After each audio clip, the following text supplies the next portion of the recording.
Hi, I'm Mr. Loomis. Welcome back for our third lesson about the 1920s. Actually, in this lesson, we're going to be looking back a bit at the decades that led up to the 1920s, because our topic today is African Americans and their experience in the late 1800s and early 1900s, which all culminated in an exciting and interesting time we call the Harlem Renaissance. Let's get started by previewing our topics. We'll start off by reminding ourselves about how the Civil War ended and how the era we call Reconstruction led to the Jim Crow system of segregation. We'll learn about two famous African American leaders, Booker T. Washington and W.E.B. Du Bois, and how they offered different visions for the future at the start of the 1900s. We'll talk about the Great Migration, one of the largest internal migrations in American history, and we'll finish with the Harlem Renaissance itself. Let's get started. After the Civil War ended in 1865, the North spent 11 years trying to remake the South. 3 constitutional amendments were passed, ending slavery, giving citizenship to former slaves, and giving voting rights to all men. But the era of Reconstruction is often seen as a failure to change the culture of the South. As many people have said, the North won the war, but lost the peace. After the end of Reconstruction in 1877, Southern states passed laws that stopped Black people from being able to vote. These Jim Crow laws put whites back in charge, separated white and Black people, and made Blacks live like they were not welcome in their own country. The important court decision in Plessy v. Ferguson in 1896 said that separate but equal facilities, as on trains and schools, was constitutional. For the Democratic Party, the changes after Reconstruction gave them a lot of power. Virginian Woodrow Wilson, one of the 2 Democratic presidents between Abraham Lincoln and Franklin D. Roosevelt, was the first Southerner elected after 1856. He won because Blacks were not allowed to vote in the South. We're going to shift now and learn about one of the greatest African American leaders in our country's history. Born into slavery in Virginia in 1856, Booker T. Washington became the first principal for the Tuskegee Institute in Alabama, a job he held until he died in 1915. Tuskegee was an all-Black teachers' college. They taught African Americans practical skills such as cooking, farming, and housekeeping. Students would then travel through the South, teaching new farming ideas to African Americans. Washington wanted the school's graduates to focus on making life for African Americans better and to prove that they were productive members of society, something whites had often said was impossible. In a speech in Atlanta in 1895, Washington said what is called the Atlanta Compromise. Washington called on African Americans to work hard to improve their lives rather than worry about political and civil rights. Their success and hard work, he said, would show Southern whites that African Americans should have equal rights. Not surprisingly, most whites liked Washington's ideas, since it meant that Blacks had to change. Rich men such as Andrew Carnegie and John D. Rockefeller gave money to Washington. He was the first African American invited to the White House by President Roosevelt in 1901. At the same time, many African Americans also liked his ideas and thought fighting for equal rights was not a good use of time. Yet, many African Americans did not like Washington's idea. Much in the same way that Alice Paul felt the speed of the fight for women's rights was moving too slowly under the NAWSA, some African Americans felt that fighting for equality right away was important. In 1905, a group of leaders, led by W.E.B. Du Bois, met in a small hotel on the Canadian side of Niagara Falls, where laws did not stop them from staying in a hotel, to talk about what they should do to fight for equal rights.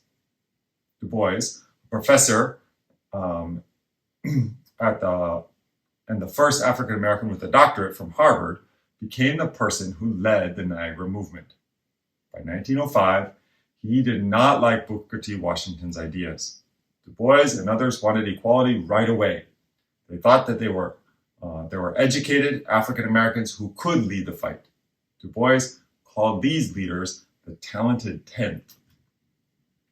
At the meeting, Du Bois led the others in writing the Declaration of Principles, which called for political, economic, and social equality for African Americans. They wanted the right to vote, education, and the end of the system in which black prisoners were used as workers to build roads and do other jobs like slaves. Within a year, Niagara chapters were created in 21 states across the country. By 1908, the Niagara movement was getting weaker because its members did not agree on the role women should play in their groups. However, the Niagara movement's leaders created the National Association for the Advancement of Colored People, NAACP, founded in 1909 to fight for African American rights in the courts. Du Bois served as an important first leader of the magazine for the NAACP from its start until 1933.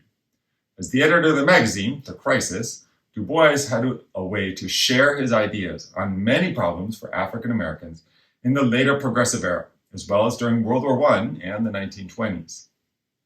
In both Washington and Du Bois, African Americans found leaders to push forward the fight for their place in the new country. Each had a very different strategy. Both men led the way for the modern civil rights movement after World War II. Washington and Du Bois were working to promote their own visions for the country. Events happened that drove change neither of them could have predicted. World War I, which the United States joined in 1917, led to huge changes for African Americans and for the country's racial and social makeup. Between the end of the Civil War and the beginning of the Great Depression in 1929, nearly 2 million African Americans left the rural South. Most of them moved to the cities of the North during World War I. New York, Chicago, Philadelphia, St. Louis, Detroit, Pittsburgh, Cleveland, and Indianapolis were the new homes for over 2/3 of all the African Americans who traveled during the Great Migration. Both push and pull factors played a role in this movement. For African Americans, one reason to leave the violence, poverty, and Jim Crow laws of the South. African Americans were also drawn to the cities of the North by jobs which had opened up when white men left for the army during World War I.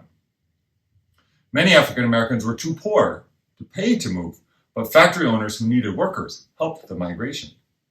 Often, the men moved first and then sent for their families once they had found a home. Because these African American workers did not have a good education, they usually took low-paying jobs. More than 80% of African American men worked in steel mills, mines, construction, and meatpacking.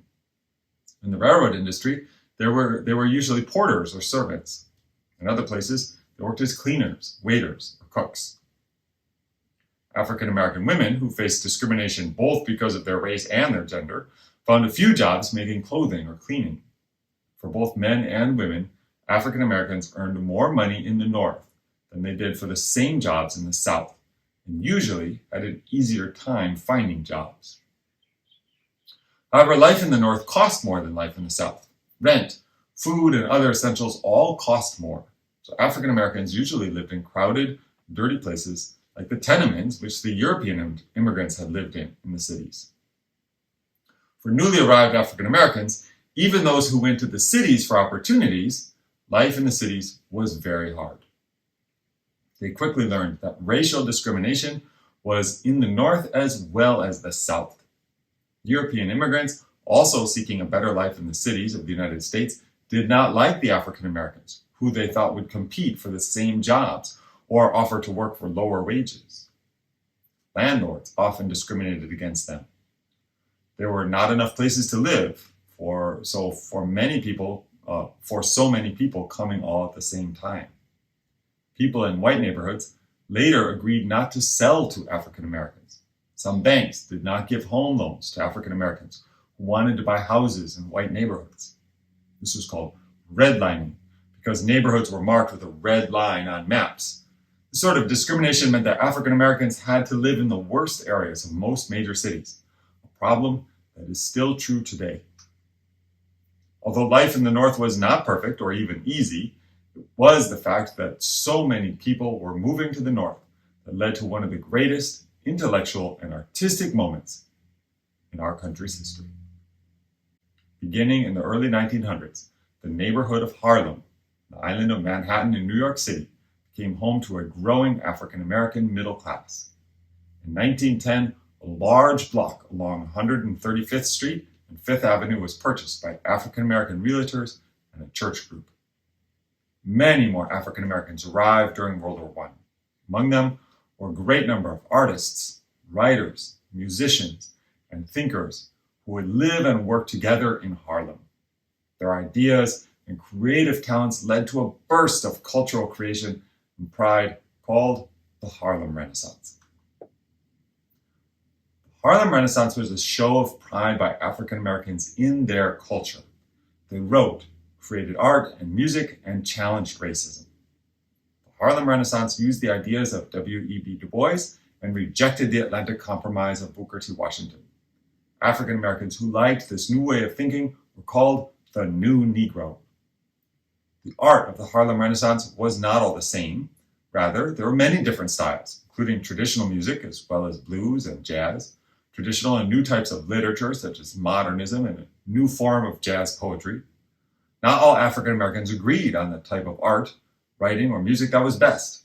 In this way, the Harlem Renaissance was a chance for African Americans to develop and explore many sides of their identity. Although there were many types of art, some ideas were common. They were Black identity, the importance of slavery, new African American folk traditions, racism, the difficulty of performing and writing for rich white audiences, and the question of how to share the experience of modern Black life in the cities of the North. African American artists used their creativity to show that they were equal to whites. The Harlem Renaissance led to more chances for Blacks to be published by major publishing houses. Many authors began to write novels, magazines, and newspapers during this time. The new fiction attracted a lot of attention from all over. Among authors who became well-known were Claude McKay, Zora Neale Hurston, James Weldon Johnson, Alan Locke, and Langston Hughes. The Harlem Renaissance also led to more ethnic pride, as seen by the Back to Africa movement led by Marcus Garvey, Jamaican-born political leader, publisher, journalist, and businessman and speaker. Garvey was President General of the Universal Negro Improvement Association, UNIA, and also president and one of the directors of the Black Star Line, a shipping and passenger line. Garvey wanted to lead people from around the world to improve their lives by thinking about their common past in Africa. This was called Garveyism. Garveyism did inspire others, ranging from the Nation of Islam and Rastafari movement, which proclaimed Garvey as a prophet, and the Black Power movement of the 1960s. At the same time, a different way of showing ethnic pride was led by W.E.B. Du Bois. He introduced the idea of the talented tenth, the African Americans who had money, land, or a good education. Du Bois said that these talented tenth were the best examples of Black Americans. Du Bois did not say the talented tenth had to do anything special, but in his writing he held them up as people to be copied. The artists and writers of the Harlem Renaissance needed the support of Black patrons, Black-owned businesses, and publications. They did not use the support of rich whites. Among the most important of these was Sarah Breedlove, better known as Madam C.J. Walker. Walker was an entrepreneur, philanthropist, and political and social activist. The first female self-made millionaire in the United States, she became one of the richest self-made women in America and the richest African-American woman in the country. Walker made her money by making and selling a line of beauty and hair products for Black women. She was also a patron of the arts. Walker's home served as a social gathering place for African Americans. Although the Harlem Renaissance faded in the 1930s with the start of the Great Depression, the movement changed the African American community in both New York City and the nation. Harlem Renaissance was many things. It was about art and writing. It was about pride. It was also about equal rights. It helped lead to the civil rights movement of the 1950s and 60s. That concludes this lesson. Let's take a look back at our big ideas. After the end of Reconstruction, white leaders in the South established the Jim Crow system of segregation, which recreated the social order of the pre-Civil War era with African Americans stuck firmly at the bottom. The most prominent African American leader in the late 1800s was Booker T. Washington. He said that African Americans should find ways to become educated so that they could be productive members of society. He did not emphasize fighting for equality or equal rights. In 1905, the Niagara Movement was started. Their leader was W.E.B. Du Bois, and they wanted equal rights. They started the NAACP to fight for equality in the courts. During World War I, thousands of African Americans moved out of the South to find jobs in factories in the cities of the North. This movement of people is called the Great Migration. Discrimination was not as bad in the North as it was in the South, but African Americans still faced many hardships. During the 1920s, many African American leaders, artists, musicians, and writers settled in the Harlem neighborhood of New York City. Their work showed more racial pride, and they began working for equality. This time is called the Harlem Renaissance. Thanks for sticking with me all the way to the end. In our fourth and final lesson, we'll be exploring some of the great social conflicts of the 20s, including stories about alcohol and the famous monkey trial. I'll see you then.